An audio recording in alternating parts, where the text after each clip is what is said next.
এই দায়িত্ব আপনার না, এই দায়িত্ব আপনার না। আচ্ছা, আজকে আসলে এখানে কি করলেন এবং তেল মানে জব্দ করার পর কি করছেন? আমরা আসলে এখানে দেখতে পেয়েছিলাম যে বাসাবাড়ির ভিতরেই তেল মজুত করে, পেট্রোল বা ডিজেল, যে বিশেষ করে ডিজেল মজুত করে এটা বিক্রি হচ্ছিল এবং সেটা সরকার নির্ধারিত দামের বেশি বিক্রি হচ্ছিল। প্রথমত হচ্ছে সরকার নির্ধারিত দামের মূল্যের বেশি বিক্রি হয় একটা অপরাধ, এবং এই তেলটা কুক্ষিগত করে রাখা ছিল। আসলে সে এটা মানে ইচ্ছাকৃতভাবেই সে বেশি দামে বিক্রি করছিল এবং সেটার জন্যই সে মজুত করে রাখছিল। তো আমরা আসলে তার জন্য তাকে 50 টাকা অর্থদণ্ড মানে করেছি, এবং পাশাপাশি এই তেলগুলো আমরা খোলা বাজারে আমরা সরকার নির্ধারিত যে মূল্য আছে 100 টাকার ডিজেল, সেভাবে আমরা বিক্রি করে দিচ্ছি, যাতে সাধারণ মানুষ সবাই এখানে ডিজেল পায়, যাতে এই ডিজেলটা কারো কাছে এটা কুক্ষিগত অবস্থায় না থাকে।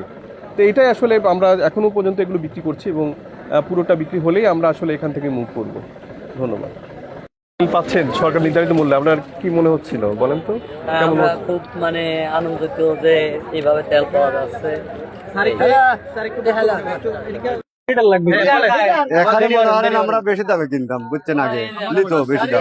এখানে মনে হয় ন্যায্য দামে আমরা তেলটা নিতাম, পাইলাম, বুঝছেন। আমরা এখন খুশি, বুঝছেন।